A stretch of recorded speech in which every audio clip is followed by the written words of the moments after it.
What if the ancient giants of the forest held secrets darker than anyone could imagine? What if disappearing wasn't the strangest thing that could happen to you in the woods? The morning mist clung to the towering redwoods like ghostly fingers as Ryan Cooper adjusted his camera settings one final time. At 33, he had captured countless breathtaking landscapes across the Pacific Northwest, building a reputation among nature photography enthusiasts for his ability to find unique perspectives on familiar subjects. His Instagram following had grown to over 50,000 in recent years, and several outdoor magazines had begun featuring his work regularly. But the drone footage he planned to shoot today would be different, something special that he hoped would be the centerpiece of his upcoming gallery exhibition in San Francisco. The ancient sequoias of Redwood National Park stretched endlessly around him, their massive trunks disappearing into the canopy above like cathedral pillars reaching toward heaven. Some of these giants had been growing for over 2,000 years, standing as silent witnesses to centuries of human history. Ryan had visited this particular grove many times before, but never with his new professional-grade drone equipment that would allow him to capture angles previously impossible. He had planned this trip meticulously, studying weather patterns, permit requirements, and optimal lighting conditions for weeks. His girlfriend Sarah had wanted to come along. She often accompanied him on photography expeditions, but Ryan had felt compelled to make this journey alone. He couldn't explain why, but something about this particular shoot felt personal, almost sacred. He needed the solitude to connect with the ancient landscape in a way that company might have disrupted. He had no way of knowing that within hours, he would become part of one of the most baffling mysteries the park had ever witnessed. Ryan's sister, Emma, still remembered their last conversation with crystal clarity. At 28, she worked as a software engineer in Portland, and the siblings had maintained a close relationship despite their different career paths. They spoke at least twice a week, usually with Ryan sharing stories of his latest photographic adventures and Emma updating him on her latest coding projects. The call had come in around 2:30 p.m. on that fateful Tuesday in October. Emma had been in the middle of debugging a particularly frustrating piece of code when her phone buzzed with Ryan's familiar ringtone. His voice had been filled with an excitement she hadn't heard in months as he described his discovery, a peculiar hollow at the base of one of the giant sequoias, perfectly funnel-shaped, as if nature had carved it with deliberate precision. "It's incredible, Em," Ryan had said, his words crackling through the spotty cell reception that plagued much of the park. "I've never seen anything like it in all my years of shooting nature. The way it curves down into the tree, it's almost geometric, like it was designed by some ancient architect. The light filtering down into it creates these amazing shadows. I'm going to get some shots of it before I head back to camp." Emma remembered being struck by something in her brother's voice, not just excitement, but something deeper, almost reverence. Ryan had always been passionate about his photography, but this sounded different, more personal somehow. "Just be careful, okay?" she had said, only half joking. "You know how Mom worries when you go off alone into the wilderness?" "I'm always careful, you know that," Ryan had laughed. "Besides, this isn't exactly uncharted territory. There are hiking trails all around here. I'll probably run into other photographers before the day's out." "Take some good shots for me," Emma had said, "and call me when you get back to civilization with better reception. I want to hear all about it." "Will do, sis. Love you." "Love you too." Those were the last words anyone would hear from Ryan Cooper for 3 long years. When Ryan failed to return to his campsite that evening, it was actually a fellow photographer who first raised the alarm. Jake Morrison, a landscape photographer from Sacramento, had been camping in the same area and had struck up a conversation with Ryan the previous evening. they had shared photography tips over a campfire and planned to meet up the following night to compare the day's shots. When Jake didn't see any activity at Ryan's campsite by 9 p.m., he initially assumed his new friend had simply decided to camp out under the stars for better early morning shots, something many nature photographers did. But when Ryan's tent remained empty the following morning, Jake's concern grew. Ryan had mentioned his planned call to his sister, and Jake knew that dedicated photographers like Ryan were usually meticulous about keeping in touch with family during solo trips. Jake contacted the park rangers at 10 a.m. on Wednesday, exactly 20 hours after Ryan's last phone call. Ranger Patricia Williams, a 15-year veteran of the Park Service, took the report seriously. She had seen too many cases where delayed reporting had complicated search and rescue efforts. Within 2 hours, a comprehensive search operation was underway. Park rangers launched an immediate grid search of the area where Ryan's car was parked, while helicopter units from the California National Guard swept the canopy above. The terrain was challenging: dense undergrowth, steep ravines, and fallen logs that could easily conceal a person or obstruct search efforts. Search dogs were brought in from 3 different counties, their handlers working in shifts to cover maximum ground. The dogs picked up Ryan's scent along several trails, but the tracks seemed to vanish at various points, as if Ryan had simply evaporated into thin air. This wasn't entirely unusual in the dense forest, where scents could be masked by the rich earth and centuries of decomposing organic matter, but it frustrated the search teams. Volunteers arrived by the dozens, responding to social media appeals from Emma and Ryan's photography communities. Professional climbers offered to rappel down cliffsides and into ravines that might be inaccessible to regular search teams. Local hiking clubs organized systematic sweeps of every trail within a 10-mile radius of Ryan's last known location. Sarah, Ryan's girlfriend of 2 years, drove up from San Francisco and became the unofficial coordinator of the civilian search efforts. She had accompanied Ryan on enough photography expeditions to understand his typical patterns and behaviors. She suggested search areas based on the types of shots Ryan preferred and the lighting conditions he usually sought. He always looked for unique angles, she told the search teams. Ryan wouldn't just follow the marked trails if he spotted something interesting off the beaten path. He was experienced enough to venture into rougher terrain if he thought he could get a shot that no one else had captured. For 2 weeks, they searched every trail, every clearing, every possible location where a person might have fallen or become lost. The search expanded to cover over 200 square miles of wilderness. Thermal imaging helicopters flew night missions, hoping to detect any trace of body heat. Drones equipped with high-resolution cameras photographed every accessible ravine and cliff face. The search effort became one of the largest in the park's history. Local news stations picked up the story, and Ryan's disappearance began trending on social media platforms. His photography work was shared thousands of times as people hoped someone might recognize him or have information about his whereabouts. They found his car, parked exactly where he had left it at the Fern Canyon trailhead. His camping gear remained untouched in the trunk, laid out with the systematic precision that characterized Ryan's approach to everything. His backup camera batteries were fully charged and organized in their case. His hiking boots, expensive, well-broken-in Merrell boots that he wore on every expedition, were nowhere to be found, suggesting he had been wearing them when he disappeared. His wallet sat on the passenger seat containing $247 in cash, his driver's license, credit cards, and a photo of him and Sarah from their vacation to Yosemite the previous summer. His keys hung from the ignition, and his backup camera equipment remained in a protective case in the back seat.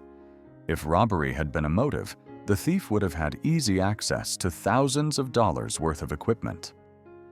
Park rangers and investigators meticulously documented everything found in Ryan's vehicle.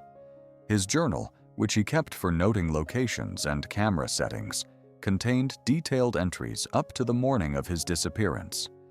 The final entry, written in his careful handwriting, simply said, "Perfect light conditions.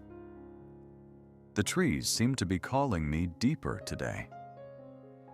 The official investigation was led by Detective Maria Santos of the Humboldt County Sheriff's Department, working in conjunction with the National Park Service. Detective Santos had handled missing persons cases for over a decade, but Ryan's disappearance presented unique challenges. The vast wilderness area, the lack of witnesses, and the complete absence of physical evidence made it unlike anything in her experience. The investigation team interviewed everyone who had been in the park during the relevant time frame. They spoke with fellow campers, day hikers, park staff, and even tourists who had been driving through the area. Several people remembered seeing Ryan on the morning of his disappearance, a tall, athletic man with a distinctive red hiking backpack and professional camera equipment. But no one recalled seeing him after mid-morning. One witness, an elderly birdwatcher named Harold Chen, provided what seemed like the most promising lead. He remembered encountering a young photographer matching Ryan's description around 11 a.m., roughly 2 miles from the parking area. The photographer had been setting up what appeared to be drone equipment and had waved politely when Harold passed by on the trail. He seemed completely normal, Harold told investigators. Maybe a little focused on his work, but that's typical for photographers. He had his equipment spread out very systematically, like he knew exactly what he was doing. He didn't seem distressed or lost or anything like that. This sighting helped establish Ryan's general location and timeline, but it also raised questions. If Ryan had been setting up his drone equipment at 11 a.m., what had happened in the subsequent 3.5 hours before his phone call to Emma? The area Harold described was only about a 30-minute hike from where Ryan claimed to have found the interesting hollow. Phone records confirmed the call to Emma at 2:33 p.m., made from a cell tower that covered the southeastern portion of the park. The call duration was 4 minutes and 17 seconds, and technical analysis confirmed that Ryan's phone had been stationary during the call, not moving as it would be if he were hiking while talking. After that call, Ryan's phone went completely silent.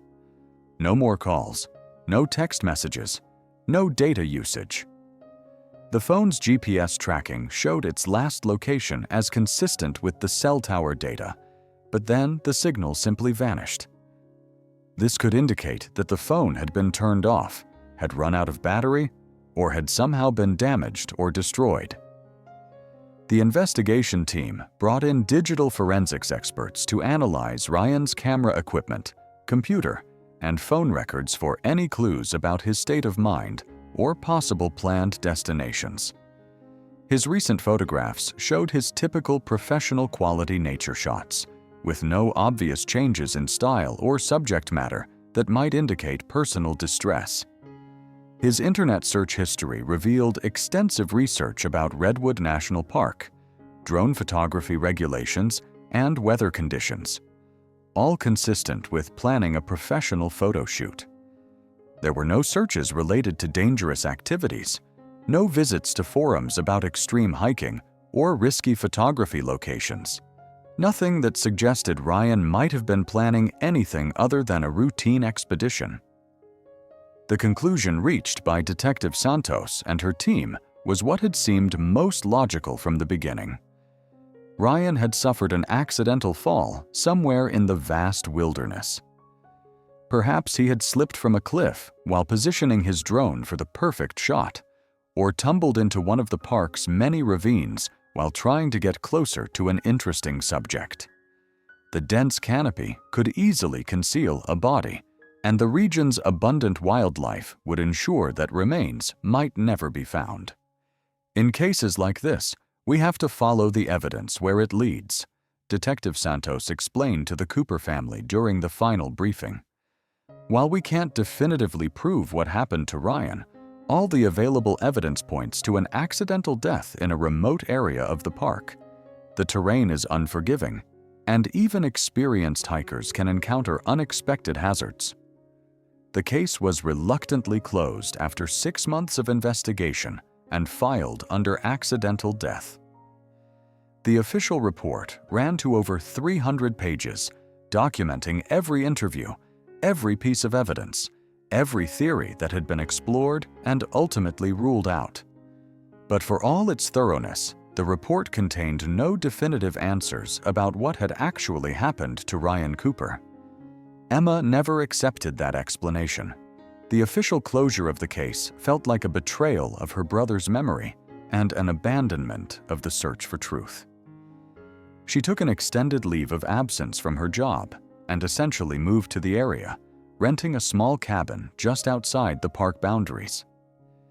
She continued to visit the park regularly, walking the same trails her brother had explored, searching for any clue the professionals might have missed. She carried copies of the search grid maps and systematically re-examined areas that had already been covered multiple times. She talked to every park employee, every frequent visitor, every local resident who might have seen or heard something unusual. Emma became a familiar figure to park rangers and regular visitors.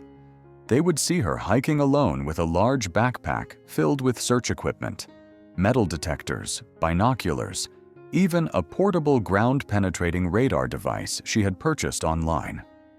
She learned to identify different types of terrain, to spot areas where a body might naturally come to rest, to recognize the signs of animal activity that might indicate the presence of remains. She organized annual memorial hikes on the anniversary of Ryan's disappearance, events that drew dozens of volunteers from the photography community and beyond. These gatherings served both as remembrance ceremonies and as organized search efforts, with participants covering different sections of the park in hopes of finding some trace of Ryan. Sarah initially joined these efforts, but the emotional toll proved too great. After the first anniversary hike, she tearfully told Emma that she needed to find a way to move forward with her life. She relocated to Portland and eventually married someone else, though she continued to follow Emma's updates on social media and contributed to the reward fund that Emma had established. Emma maintained a blog and social media presence dedicated to Ryan's case, sharing updates from her searches and theories about what might have happened. The blog attracted a dedicated following of amateur detectives, missing persons enthusiasts, and people who had experienced similar losses. Some offered practical help, suggestions for new search areas, technical advice about search equipment, connections to other missing persons cases that might share similarities. Others offered more esoteric theories. Emma received hundreds of messages from people claiming psychic insights, alien abduction theories, and suggestions that Ryan might have encountered something supernatural in the ancient forest. While Emma remained skeptical of these more outlandish explanations, she found herself becoming increasingly open to possibilities that she might have dismissed in her former life. The park's management initially tolerated Emma's ongoing presence, understanding her grief and respecting her determination. But as months turned to years, some officials began to express concern about the precedent her activities might set. They worried that other families might follow her example, turning the park into a destination for grief-stricken relatives conducting unauthorized searches. Ranger Williams, who had coordinated the original search efforts, maintained a protective attitude toward Emma. She would sometimes accompany her on hikes, both to ensure her safety and to provide an official presence that legitimized her activities. Williams had seen families struggle with unresolved disappearances before, and she recognized that Emma's searching served a psychological need that couldn't be addressed through official channels alone. "She's not hurting anyone," Williams explained to colleagues who questioned the policy. If anything, she knows these trails better than most of our seasonal staff at this point. And who knows? Maybe she'll find something we missed. Emma's searches evolved and became more sophisticated over time. She studied geology and learned about the underground cave systems that existed beneath portions of the park. She researched the area's history, discovering that several other people had disappeared in the region over the decades, though none under circumstances quite as puzzling as Ryan's case. She developed theories about animal behavior, weather patterns, and seasonal changes that might have affected the original search efforts. She began to suspect that Ryan might have encountered something or someone that had not been considered in the official investigation. But despite her methodical approach and growing expertise, her searches yielded nothing more substantial than the occasional piece of trash left by other hikers. As the second anniversary of Ryan's disappearance approached, Emma found herself facing a crisis of faith. The emotional and financial costs of her quest were mounting, and she was beginning to wonder if her family and friends might be right about the need to accept the official conclusion and find a way to move on. But rather than providing closure, the approaching anniversary only intensified her determination. Emma organized the largest memorial search yet, with over 200 volunteers participating in a 3-day effort that covered areas of the park that had never been systematically searched before. The event attracted media attention and resulted in several new tips, though none proved significant. It was during this period of renewed intensity that Emma began to focus more seriously on the underground systems beneath the park. She had read about the extensive root networks of the giant sequoias and the natural cavities that sometimes formed around them. She started researching techniques used by professional cave rescue teams and began to wonder if the original search had adequately considered the possibility that Ryan might have fallen into some kind of underground space. Then came the discovery that changed everything. 3 years after Ryan's disappearance, a team of experienced cavers was exploring the underground network beneath the park's ancient grove as part of a comprehensive geological survey funded by the National Science Foundation. The team was led by Dr. Jennifer Walsh, a spelunker and geologist from UC Berkeley, who had spent decades studying the relationship between massive tree root systems and underground formations. These weren't casual spelunkers, but serious researchers documenting the complex root systems and geological formations that supported the massive trees above. Their work was part of a larger climate change study examining how the ancient giants might respond to changing environmental conditions. Understanding the underground architecture was crucial to predicting the long-term stability of the forest ecosystem. The team had been mapping a particularly interesting area when their ground-penetrating radar detected an unusual void directly beneath one of the largest sequoias in the grove. The tree itself was estimated to be over 1,800 years old, with a trunk diameter of nearly 30 feet. It stood in a relatively remote section of the park, about 3 miles from the main tourist trails. Initial radar readings suggested a natural chamber of significant size, which wasn't entirely unusual. The massive root systems of ancient sequoias sometimes created substantial underground spaces as they grew and shifted over centuries. But the depth and apparent geometry of this particular void intrigued the research team. Dr. Walsh decided to investigate further, obtaining permits for a limited excavation to expose what appeared to be an opening at ground level. The work was painstaking, requiring the removal of decades of accumulated forest debris while being careful not to damage the tree's root system or disturb the surrounding ecosystem. What they uncovered defied all explanation. Hidden beneath the forest floor, perfectly aligned with the tree's massive trunk, was a vertical shaft that descended straight down like a natural chimney. The opening at ground level was barely visible even after excavation, measuring only about 18 inches in diameter and concealed by what appeared to be deliberately arranged fallen branches and leaf litter. The walls of the shaft were smooth, almost polished, as if water had been flowing through the space for centuries. But there was no evidence of current water flow, and the geological composition didn't match typical karst formations that would indicate natural erosion patterns. The shape was too regular, too precise to be entirely natural. Dr. Walsh's team lowered cameras into the shaft to map its dimensions and photograph the interior. The chamber descended approximately 5 meters before narrowing to a space barely wide enough for a human body. The walls showed no signs of recent disturbance, no scratches or marks that would indicate someone had used tools to modify the natural formation. As their lights pierced the darkness below, they realized they were looking at something that would haunt them for the rest of their lives. Wedged upright in the narrowing funnel of space, perfectly preserved by the cool, dry environment, were the skeletal remains of a human being. The body was positioned in a way that seemed to defy the laws of physics and human anatomy.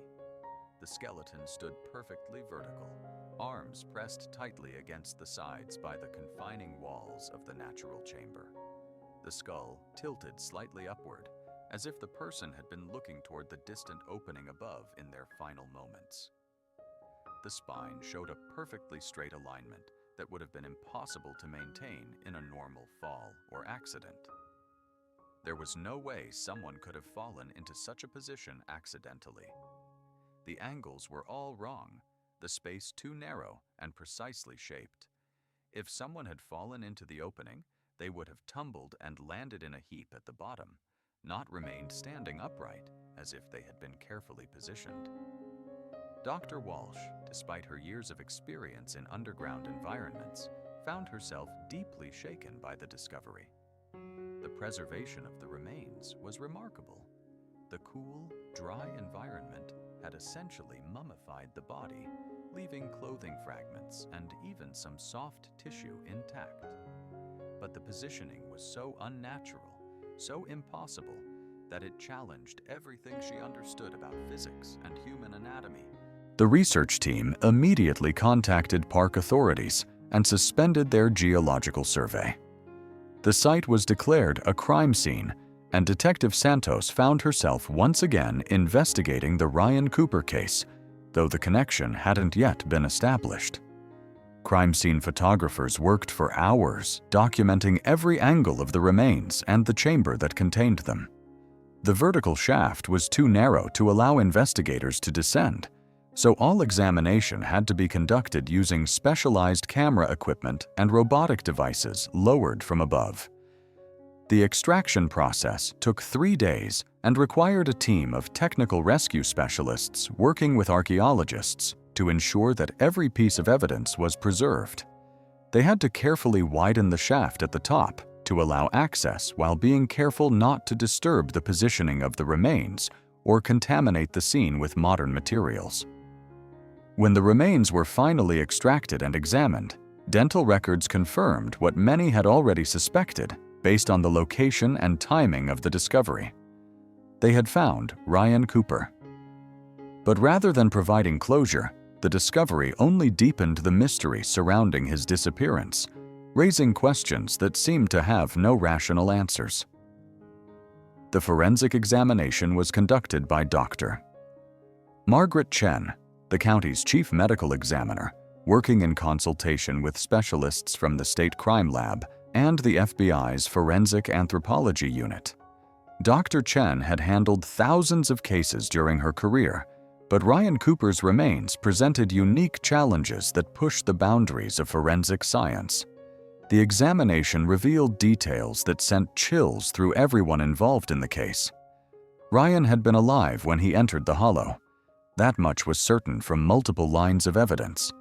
The positioning of his bones, the absence of any trauma that would have caused immediate death, and the condition of his clothing all supported this conclusion. The cause of death was determined to be asphyxiation, most likely from being unable to expand his chest properly in the confined space.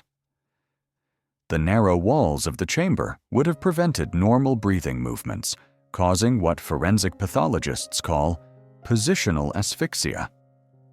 This type of death typically occurred over a period of minutes to hours, depending on the person's physical condition and the exact nature of the confinement. But the medical evidence raised as many questions as it answered.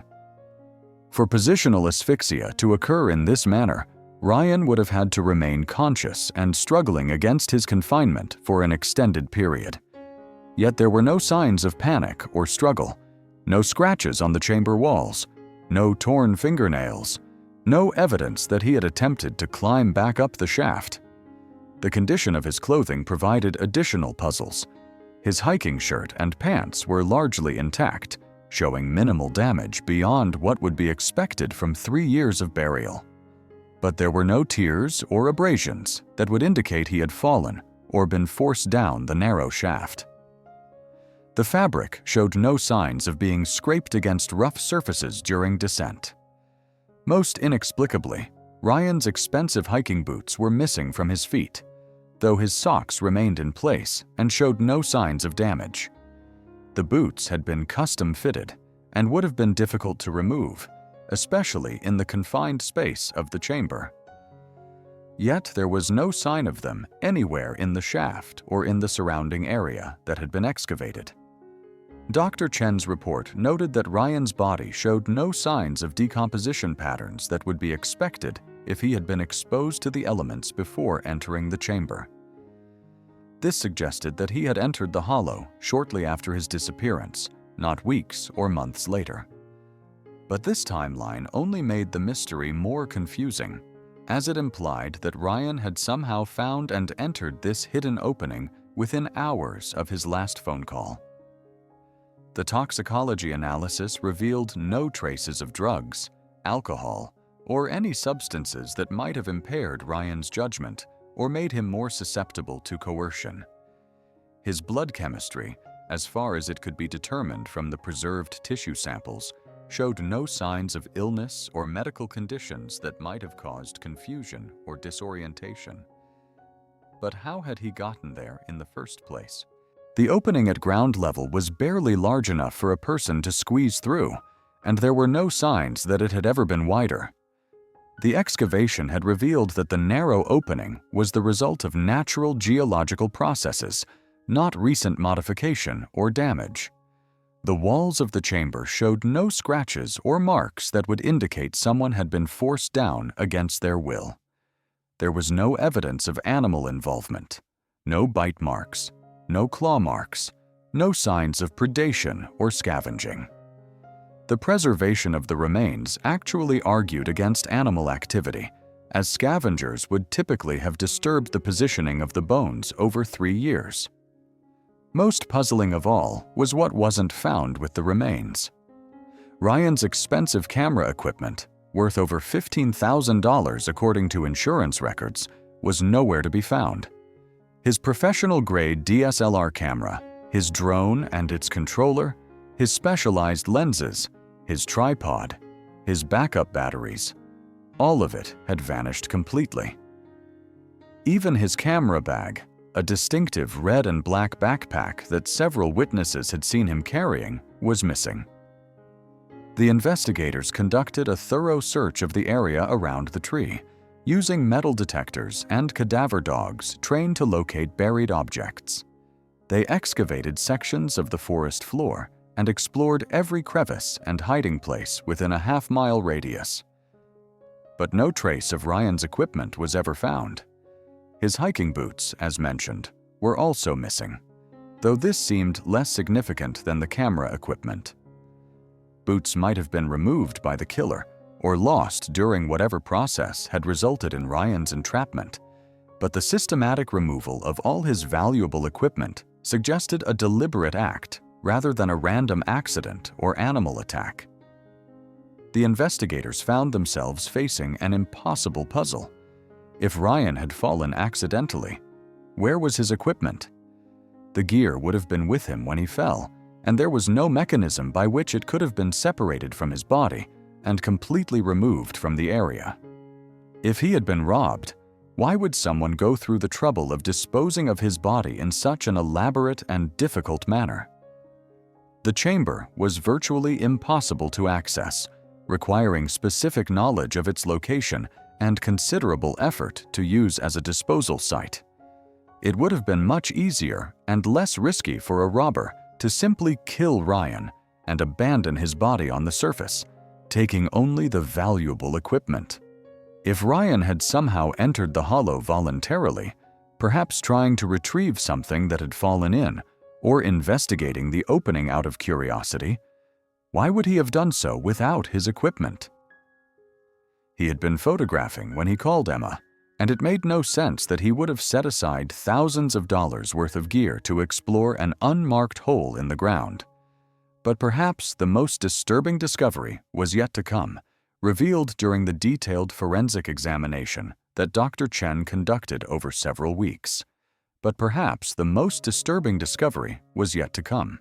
During the detailed forensic examination, the coroner noticed something that made no sense in the context of an accidental death or even a conventional murder.